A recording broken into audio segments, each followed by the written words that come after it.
Perkenalkan, nama saya Hilman Humaidi dengan NIM 152211084, Prodi Teknik Industri.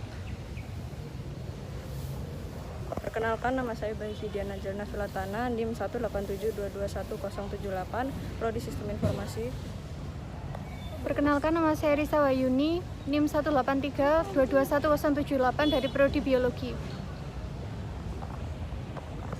Perkenalkan, saya Nur Sekti Susanti dari Prodi Aquakultur dengan NIM 146221123. Perkenalkan, saya Nafiatun Nuha dengan NIM 184221094 dari Prodi Kimia.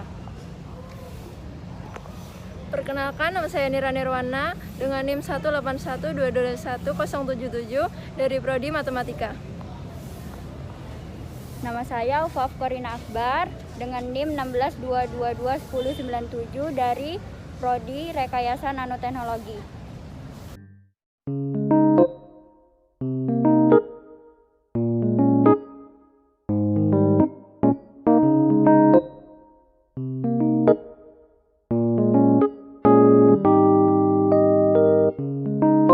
Hai, kami dari kelompok 7, Biodas 8. Di sini kami akan melakukan observasi ke Kebun Binatang Surabaya.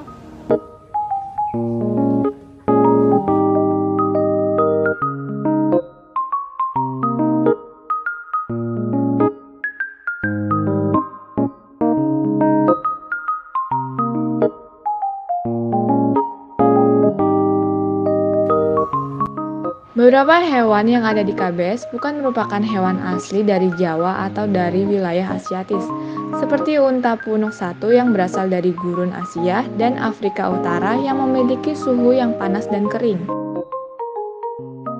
Selanjutnya yaitu ada babi rusa yang merupakan endemik langka dari Sulawesi Utara, Sulawesi Tengah, Tenggara, dan Maluku.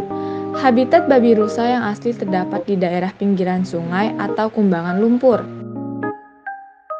Hewan selanjutnya yang bukan berasal dari bagian Asiatis yaitu rusa tutul. Hewan ini berasal dari India, Bangladesh, Nepal, dan juga Sri Lanka. Ada juga walabai tanah yang mempunyai habitat asli dari hutan, semak, dan padang rumput.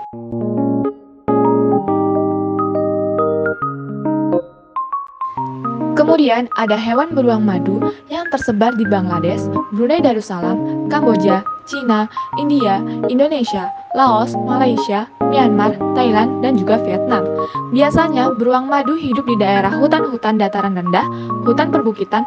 Dari beberapa contoh hewan di atas, kandang atau tempat tinggal hewan yang ada di KBS kurang sesuai dengan habitat asli satwa tersebut. Seperti contohnya, unta yang seharusnya berada di pasir yang kering, namun pada kandang di KBS tidak terdapat pasir seperti pada gurun umumnya, tetapi lebih ke tanah biasa dengan rerumputan. Hewan selanjutnya yang kandang di KBS belum mirip dengan habitat aslinya yaitu rusa tutul dan walabai tanah, yang seharusnya habitat aslinya rerumputan dan semak-semak. Namun pada kandang di KBS tidak terdapat semak-semak maupun rerumputan. Berikutnya yaitu beruang madu. Dapat dilihat, kandang untuk displaynya memiliki habitat yang hampir sesuai, namun masih ada beberapa beruang madu yang habitatnya kurang sesuai. Yang selanjutnya yaitu dari jenis burung yang kami temui di KBS antara lain yaitu Pelecianus conspiculitus atau dikenal dengan pelikan, merupakan hewan berparuh besar dan berkantung yang hidup secara berkelompok. Pelikan ini memiliki habitat di daerah pantai, sungai, dan juga rawa. Selanjutnya ada Nycticora caledonicus atau sering disebut koak merah. Koak merah sendiri merupakan hewan yang tergolong burung air yang aktif pada malam hari dan beristirahat di siang hari.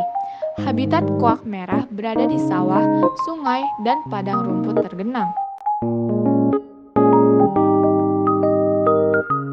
Dari beberapa jenis burung di atas memiliki habitat kurang sesuai dengan habitat aslinya. Seperti contohnya pelikan yang seharusnya hidup di daerah pantai, namun di Kebun Binatang Surabaya sendiri, pelikan hidup di tempat yang bertanah biasa yang kurang sesuai dengan habitat aslinya. Ketidaksesuaian lingkungan satwa di kebun binatang dengan habitat aslinya dapat menyebabkan stres pada satwa. Karena jika di habitat aslinya, satwa-satwa tersebut akan menghabiskan waktunya sehari-hari untuk mencari makan, bersosialisasi dengan satwa lainnya, menghindari predator, dan mempertahankan wilayah.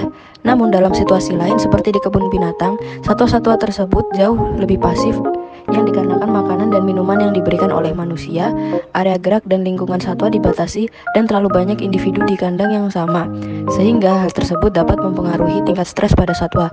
Oleh karena itu, solusi dari permasalahan tersebut adalah dengan memperbaiki lingkungan satwa di kebun binatang agar dapat disesuaikan dengan habitat aslinya, sehingga satwa dapat beradaptasi dan berperilaku sesuai kebutuhan.